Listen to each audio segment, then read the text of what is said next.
Serangan zombie. Hari ini ada yang lain dengan orang tuaku. Kalian tahu, sejak kemarin wajah mereka terlihat aneh. Pandangan mereka sangat kosong. Kulit mereka penuh dengan luka di tangan, wajah dan kaki. Mengerikan. Mereka terlihat seperti mayat hidup. Kedua tangan mereka tertuju ke depan. Jalan mereka terpincang-pincang. Mulut mereka pun tidak henti-hentinya mengangguk bak binatang buas. Pagi tadi mereka seperti hendak menyerangku. Aku kaget. Aku pikir mereka ingin membangunkanku untuk sarapan pagi. Tetapi kurasa tidak. Mana mungkin ayah dan ibu membangunkanku dengan cara seperti itu. Tanpa pikir panjang, aku langsung berlari keluar untuk mencari pertolongan. Akan tetapi, nyatanya keadaan di luar pun begitu lengan. Benar-benar sepi. Kemana perginya semua orang? Aku putarkan pandanganku ke segala arah, berharap ada seseorang yang mau dan bisa kumintai tolong. Tapi sepertinya itu sia-sia saja. Kulihat dari tadi tidak ada satu orang pun yang berlalu lalang di sekitarku. Astaga, tempat ini persis seperti kota mati. Namun, tiba-tiba saja ada seorang gadis kecil berambut panjang kemerahan datang menghampiriku dan menangis. Rambutnya acak-acakan, hampir di seluruh wajahnya dipenuhi debu dan kotoran. Pakaiannya yang dikenakan pun terlihat lusuh dan juga berantakan. Apa yang terjadi dengan anak ini? Semua orang terlihat aneh, wajah mereka sangat mengerikan. Aku takut, ucapnya sambil terisak. Aku dekati anak itu, lalu aku tatap matanya dengan lembut seraya menyenangkannya. "Siapa namamu, Dik? Kenapa kamu ada di sini?" tanyaku. Gadis itu menjalurkan tangannya padaku. "Namaku Lisa, aku ingin mencari obat untuk ibu dan kakakku," jawabku. Aku balas jabatan tangannya sambil mengerutkan kening. "Obat? Untuk apa?" "Aku melayani, kamu bisa panggil aku Mela," balasku seraya tersenyum. Gadis kecil yang bernama Lisa itu pun mengangguk. Tak berapa lama, isak tangisnya berhenti. Syukurlah, kemudian aku melanjutkan bertanya, "Apa maksudmu dengan obat? Untuk apa memang?" "Untuk memusnahkan virus zombie-tinus yang terjangkit di daerah ini," jawabnya lagi. Keningku semakin berkerut. "Virus zombie-tinus? Apa itu? Aku belum pernah dengar sebelumnya. Apakah kamu mungkin virus itu yang membuat anehnya sikap kedua orang tuaku?"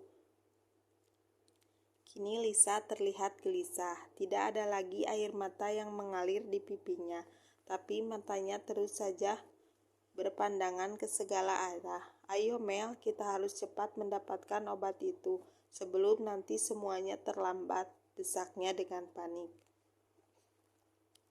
Aku benar-benar bingung. Aku tidak tahu apa-apa yang harus kulakukan. Mungkin sebaiknya aku ikut saja anak ini dan mencari obatnya. Siapa tahu dengan obat itu aku bisa menyembuhkan orang tuaku juga. "Tapi Lisa, di mana kita bisa mendapatkan obat itu?" tanyaku lagi. Lisa hanya diam, tidak bergeming. Matanya terus saja melihat ke depan.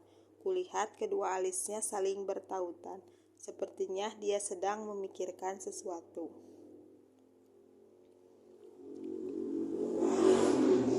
"Kita harus ke rumah sakit, Santa, sekarang. Kuharap obat itu masih ada, karena hanya di sana satu-satunya harapan kita sekarang," gumamnya seraya membalikkan badan lalu melangkah meninggalkanku yang masih terdiam di tempat.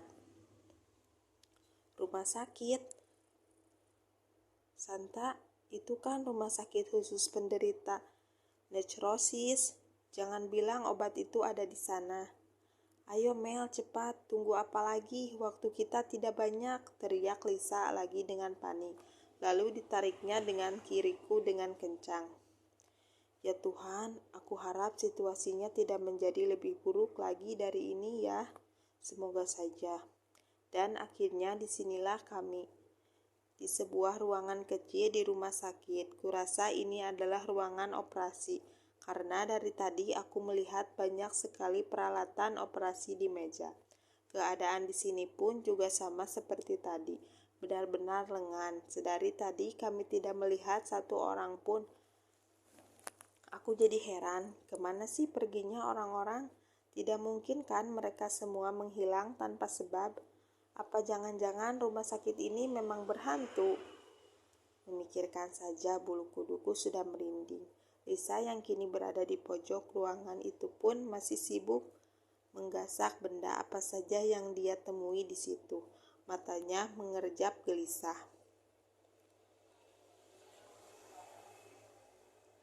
Tidak mungkin, kenapa tidak ada? Di mana sebenarnya obat itu? Desisnya lagi dengan panik. Semua alat-alat rumah sakit pun ikut berjatuhan ke lantai. Sepertinya Lisa tidak menemukan obat itu di sana. Aku menghampirinya, lalu ketepak bahunya dengan pelan, sembari mengajaknya keluar dari sana. Mungkin bukan di sini, ayo kita cari tempat lain, kataku tersenyum seraya melangkah keluar pendahuluinya. Lisa pun mengangguk, diikuti aku dari belakang lalu diraihnya tangan kiriku, berusaha untuk menyusulku. Kusadari tangannya kini begitu dingin sekali seperti batu es. Mukanya pun berubah pucat, keringatnya mengucur dengan deras di dahinya. Aku jadi khawatir. Kamu tidak apa-apa, Lisa? Tanyaku. Lisa hanya menggelengkan kepalanya, lalu meneruskan perjalanan. Terasa pikiran buluk mulai terasa. Pikiranku saat ini kuperhatikan ada seorang goresan luka kecil di lengan kanannya. Luka itu seperti luka gigitan. Luka apa itu di lenganmu, Lis? Liriku padanya. Tapi kudapati Lisa hanya diam, tidak jawab. Tiba-tiba Lisa menghentikan langkahnya. Ditundukkan wajahnya ke bawah, rambutnya yang panjang menutupi sebagian dari wajahnya. Lalu ku dengar suara auman keluar dari mulut Lisa. Oh tidak, ku mundurkan langkahku perlahan menjauhi Lisa. Astaga, jantungku kini berdegup dengan kencang. Kedua lututku terasa bergetar dengan hebatnya. Lisa pun balik badan, kini wajahnya berubah, wajahnya persis seperti orang mati. Matanya menatapku dengan pandangan kosong, warna di kedua matanya berubah merah. Benar-benar merah seperti darah, kedua tangannya terkujur di depan, mulutnya pun kini terbuka dengan lebar, seakan hendak menangkap dan menggigitku. Dia berjalan ke arahku dengan berpincang-pincang. Ya Tuhan, aku baru sadar, kini Lisa berubah menjadi zombie. Pasti ada yang menggigitnya, tadi sebelum dia bertemu denganku. Tak berapa lama, auman di mulut Lisa menjadi semakin kencang. Ya Tuhan, aku harus melarikan diri sekarang, aku tidak mau menjadi zombie. Kupandangi seluruh lorong rumah sakit ini dengan panik. Aku harus kabur dari sini, tapi di mana jalan keluarnya? Perlahan langkah Lisa semakin dekat denganku, dan aku terus memundurkan langkahku sebisa mungkin untuk menjauhinya, sekaligus mencari kesempatan bagus untuk melarikan diri.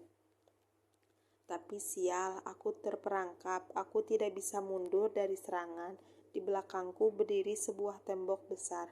Ya Tuhan, ini jalan buntu.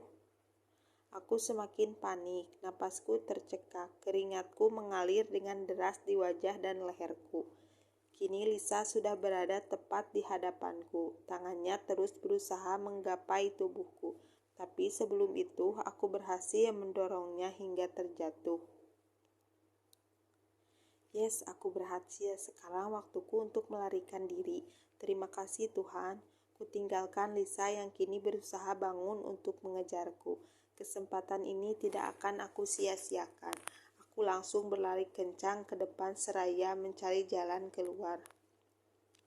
Suasana di rumah sakit ini benar-benar dingin dan lembab, membuat semua bulu kuduku kembali meremang. Tetapi ini bukan saatnya untuk takut. Yang penting aku harus segera cepat pergi dari sini. Namun tiba-tiba ketika aku sudah mencapai depan lorong, astaga, tidak, ini tidak mungkin. Banyak sekali para manusia zombie di sini. Mereka semua berkumpul membentuk barisan yang menghalangiku untuk keluar. Jalan mereka terpincang-pincang, mulut mereka terus mengaum seperti layaknya binatang buas. Mereka semua berjalan bertatih-tatih mendekatiku. Ya Tuhan, apalagi ini? Aku kembali memundurkan jalanku, berusaha menjauh dari para zombie itu. Tapi kini aku benar-benar terperangkap.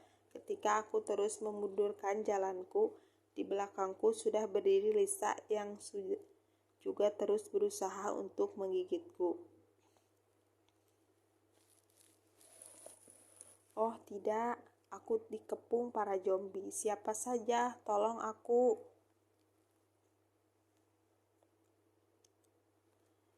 Necrosis adalah suatu kondisi dengan banyak kemungkinan penyebab yang berbeda, seperti kanker, racun, cedera, atau infeksi yang menyebabkan kematian sel prematur.